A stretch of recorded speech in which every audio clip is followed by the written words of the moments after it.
Hello everyone. आज के इस वीडियो में जानने वाले हैं कि किसी भी टेढ़े मेढ़े खेत को नाप करके उसका क्षेत्रफल मतलब रकबा किस तरीके से निकाला जाता है। पिछले वीडियो में हमने जान चुका है कि एक सिंपल और साधारण खेत को नाप करके उसका क्षेत्रफल किस तरीके से निकालते हैं। फिर भी बहुत से लोगों के मन में सवाल होगा कि टेढ़े मेढ़े खेत को किस तरीके से नापा जाता होगा, तो यह वीडियो आप पूरा अंत तक ज़रूर देखिए। तो चलिए शुरू करते हैं। समझने के लिए मैंने यहाँ पर एक डायग्राम ले लिया है।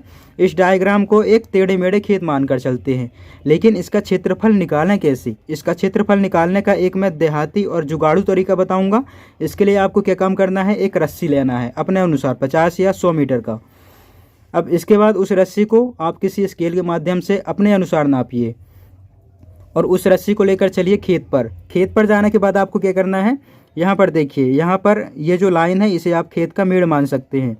तो उस रस्सी का पहली छोर को यहाँ पर रखेंगे और उस रस्सी को यहाँ से यहाँ तक लमा देंगे। यहाँ से यहाँ तक लमाने के बाद उसका माप जो भी आता है, मान लीजिए उसका माप आया 40 मीटर, तो उसे आप यहाँ पर लिख देंगे या फिर आप किसी किताब में नोट करके रख सकते हैं। और उसके बाद क्या करना है, यहाँ पर देखिए खेत यहाँ से मुड़ गया है, खेत का मेड़ जो है यहाँ से दूसरी दिशा में मुड़ गया है। तो आपको क्या करना है, अगली बार रस्सी के पहली छोर को यहाँ पर रखेंगे फिर से दोबारा और रस्सी को यहाँ तक ले जाएंगे। यहाँ से यहाँ तक ले जाने के बाद मान लीजिए उस मेड़ का माप कितना आया, 48 मीटर। अब इसी तरह रस्सी को यहाँ से यहाँ तक ले जाएंगे तो उसका माप मान लीजिए 35 मीटर आया।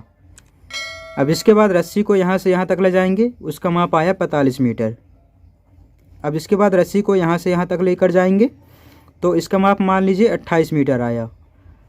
अब क्या काम करना है, रस्सी के छोर को यहाँ पर रखना है और रस्सी को यहाँ तक लेकर जाना है तो उसका माप कितना आया, 44 मीटर। अब इसके बाद यहाँ पर देखिए, हमने तो केवल अभी खेत के आउटसाइड को नापा है, खेत के बाउंड्री को नापा है, लेकिन इसका क्षेत्रफल निकालें कैसे। तो इसके लिए क्या करेंगे, एक बार और रस्सी को यहाँ रखेंगे और उस रस्सी को लेकर के यहाँ तक आएंगे। मापने के बाद यहाँ से यहाँ तक की दूरी कितनी मिल गई, 38 मीटर। अब इसके बाद आपको एक बार और क्या करना है, रस्सी को यहाँ पर रखना है और रस्सी को यहाँ तक लेकर जाएंगे। तो चलिए इसे भी नाप लेते हैं। इसे नापने के बाद यहाँ पर हमें मिल गया 42 मीटर। अब इसके बाद आपको क्या करना है, इसका मान तो हम आसानी से निकाल सकते हैं क्योंकि ये त्रिभुज रूप में कन्वर्ट हो गया है और पिछले वीडियो में हमने जान चुका है कि त्रिभुज में कन्वर्ट करने के बाद उसका मान आसानी से कैसे निकाला जाता है। तो एक काम करते हैं, ये वाले भाग को भी हम एक त्रिभुजा आकार दे देते हैं। कैसे, इसके लिए यहाँ पर रस्सी के पहले छोर को रखेंगे और रस्सी को यहाँ तक लेकर जाएंगे सीधा सीधा। तो यहाँ से यहाँ तक की दूरी को मापने के बाद हमें प्राप्त हुआ है 50 मीटर मान लेते हैं। अब इसके बाद इस खेत का क्षेत्रफल बिल्कुल आसानी से निकाल सकते हैं। तो इसके लिए सबसे पहले यहाँ पर इस खेत का नाम दे देते हैं A B C D E F। इस आकृति में देखेंगे कितने त्रिभुज बन रहे हैं, 1 2 3 4। अलग अलग सभी त्रिभुजों का क्षेत्रफल निकाल लेंगे और सभी को जोड़ देंगे तो हमें बिल्कुल 100% एक्यूरेसी के साथ इस खेत का क्षेत्रफल मतलब रकबा निकल जाएगा। तो सबसे पहले हम निकालते हैं ये वाले त्रिभुज का क्षेत्रफल AEB। तो यहाँ पर हम लिख लेते हैं त्रिभुज AEB का क्षेत्रफल। त्रिभुज का क्षेत्रफल हम हैरो का सूत्र के माध्यम से निकालेंगे। तो हैरो का सूत्र क्या होता है, रूट के अंदर S into S minus A कोष्टक बंद S माइनस B कोष्टक बंद S माइनस C। अब यहाँ पर जान लेते हैं S क्या है। S को कहते हैं अर्ध परिमाप। तो इससे पहले जान लेते हैं परिमाप क्या होता है। परिमाप का मतलब होता है भुजाओं का योग। मतलब इस त्रिभुज में देखेंगे, त्रिभुज में कितने भुजाएं हैं, 1 2 3। ये वाली भुजा को मान लेते हैं A और ये वाली भुजा को मान लेते हैं B और ये वाली भुजा को मान लेते हैं C। जब हम इनका योग करेंगे A B C तो क्या मिल गया, परिमाप। और जब इसका आधा कर देंगे तो हमें क्या मिल जाएगा, S। तो S को कहते हैं अर्ध परिमाप। तो सबसे पहले हम निकाल लेते हैं S का मान और S के मान को रख देते हैं इस सूत्र में। तो यहाँ पर A का मान कितना है, 40 और B का मान 38। 40 प्लस 38 और C का मान कितना है, 42 और बटे में है 2। इन तीनों को जोड़ेंगे तो हमें मिल जाएगा 120। 120/2। इसे काट देते हैं, 2 एकम 2, 2 छक्का 12। एस का मान कितना मिल गया? 60। अब एस के मान को हम ये वाले सूत्र में रख देते हैं तो हमें त्रिभुज AEB का क्षेत्रफल निकल जाएगा। यहाँ पर हो जाएगा रूट में एस का मान है 60 गुणा कोष्टक के अंदर एस माइनस एस का मान रख देते हैं 60 यहाँ पर, 60 माइनस ए का मान क्या है 40 इंटू 60 माइनस बी का मान है 38 इंटू कोष्टक के अंदर फिर से 60 माइनस सी का मान है 42। अब इसे हल करेंगे तो यहाँ पर हो जाएगा 60 गुणा कोष्टक हटा रहे हैं इसलिए यहाँ पर गुणा हो जाएगा। 60 में 40 घटाएंगे तो 20 गुणा 60 में 38 घटाएंगे तो 22 गुणा 60 में 42 घटाएंगे तो 18। अब इसके बाद इन सभी का आपस में गुणा कर देंगे तो यहाँ पर हो जाएगा 4,75,200।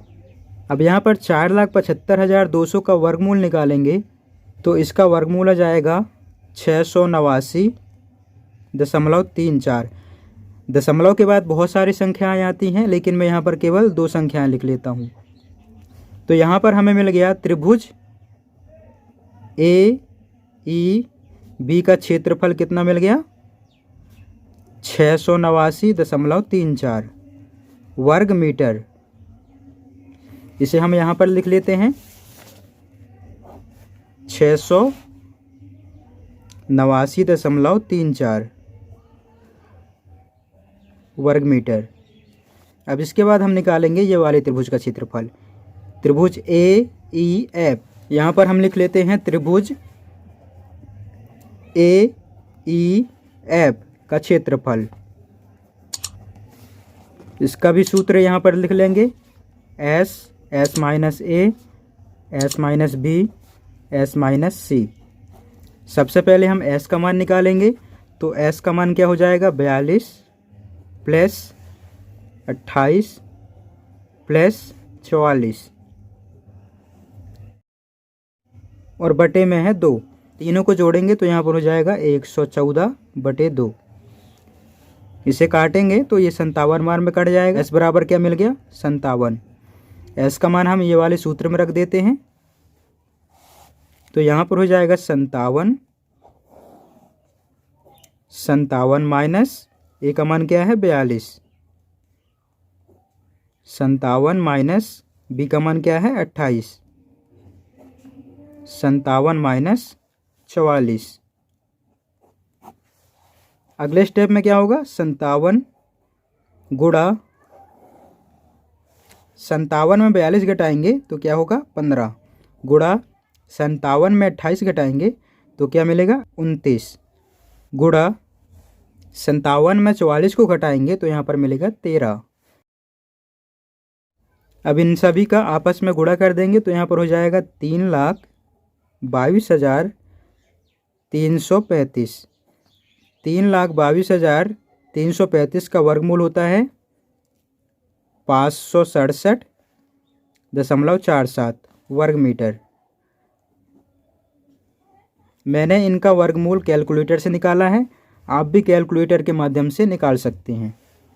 तो हमें यहाँ पर मिल गया त्रिभुज AEF का क्षेत्रफल 567.74 वर्ग मीटर। अब इसके बाद निकाल लेते हैं त्रिभुज BEC का क्षेत्रफल। तो यहाँ पर हम लिख लेते हैं त्रिभुज BEC का क्षेत्रफल। सबसे पहले हम यहाँ पर S का मान निकाल लेते हैं तो S बराबर क्या हो जाएगा? 38। यहाँ पर B का मान हो जाएगा 50 प्लस C का मान है 48 बटे में 2। इसे जोड़ेंगे तो यहाँ पर हो जाएगा 136/2। 2 एकम 2, 2 छक्का 12, बचा 1, 2 अट्ठे 16। S का मान क्या मिल गया? 68। S के मान को कहाँ रख देते हैं? सूत्र में। तो यहाँ पर लिख लेते हैं S का मान है 68। 68 माइनस ए कितना है? 38 माइनस 50, 68 माइनस 48,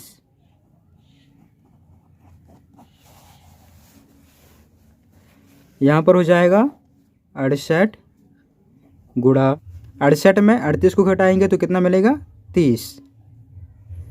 अब इसके बाद 68 में 50 को घटाएंगे तो कितना मिलेगा 18, और 68 में 48 को घटाएंगे तो 20 मिलेगा।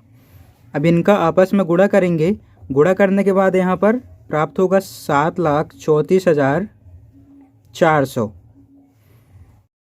और 7,34,400 का वर्गमूल निकालेंगे तो इसका वर्गमूल निकलेगा 856.97। इसमें भी दशमलव के बाद बहुत सारी संख्याएं आएंगी, लेकिन मैंने केवल 2 संख्याओं को लिया है। यहाँ पर हो जाएगा वर्ग मीटर। यहाँ पर लिख लेते हैं त्रिभुज BEC का क्षेत्रफल कितना मिला है 856.97 वर्ग मीटर। अब यहाँ पर देखेंगे केवल एक त्रिभुज बचा हुआ है।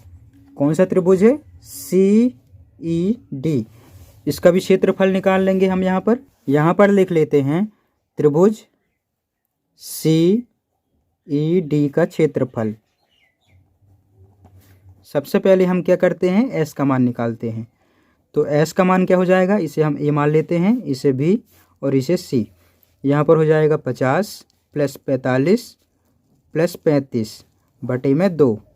इन तीनों को जोड़ लेते हैं, 5 और 5 10, बचा 1, 5 4 9 और 3 12, और हासिल में कितना बचा हुआ था 1, तो उसके सहित कितना हो गया 13। यहाँ पर हो जाएगा 130/2। इसे काटेंगे, 2 छक्का 12, बचा यहाँ पर 1, 2 पंचे 10, तो पूरा 65 बार में कट गया। S बराबर मिल गया 65। अब S के मान को हम सूत्र में रख देंगे, तो यहाँ पर हो जाएगा 65 × 65 माइनस A का मान है 50, 65 माइनस B का मान है 45,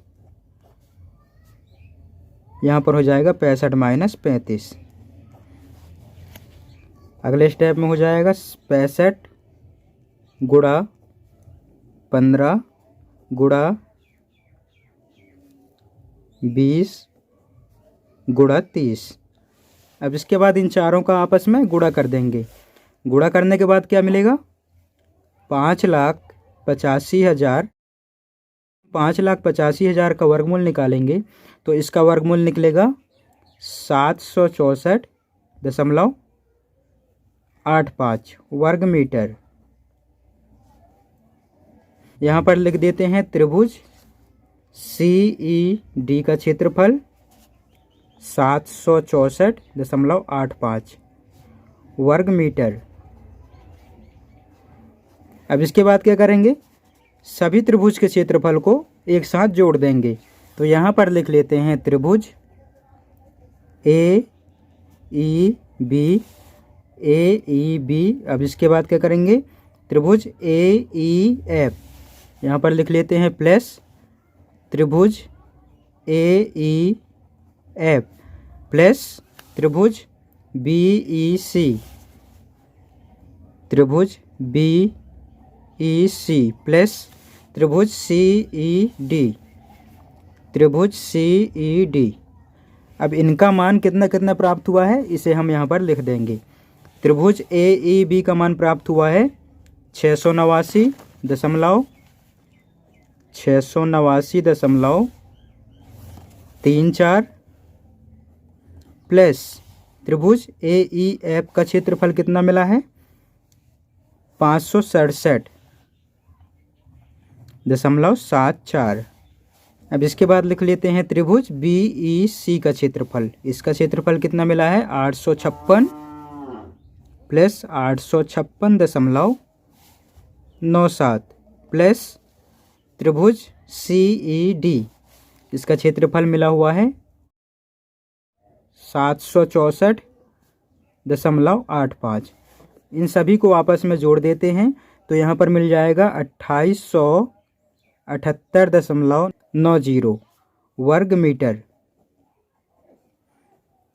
मतलब इस खेत का क्षेत्रफल कितना मिल गया, इस पूरे खेत का क्षेत्रफल मिल गया हमें 2878.90 90 वर्ग मीटर। इसे ही क्या कहा जाता है? खेत का रकबा। तो आप किसी भी टेढ़े मेढ़े खेत को देसी जुगाड़ के माध्यम से बिल्कुल आसानी से माप सकते हैं और उसका क्षेत्रफल निकाल सकते हैं। आई होप कि यह वीडियो आप लोगों को मददगार साबित होगी। आज के लिए इतना ही। अगर वीडियो पसंद आई हो तो चैनल को लाइक शेयर सब्सक्राइब ज़रूर करें। मिलते हैं अगले वीडियो में।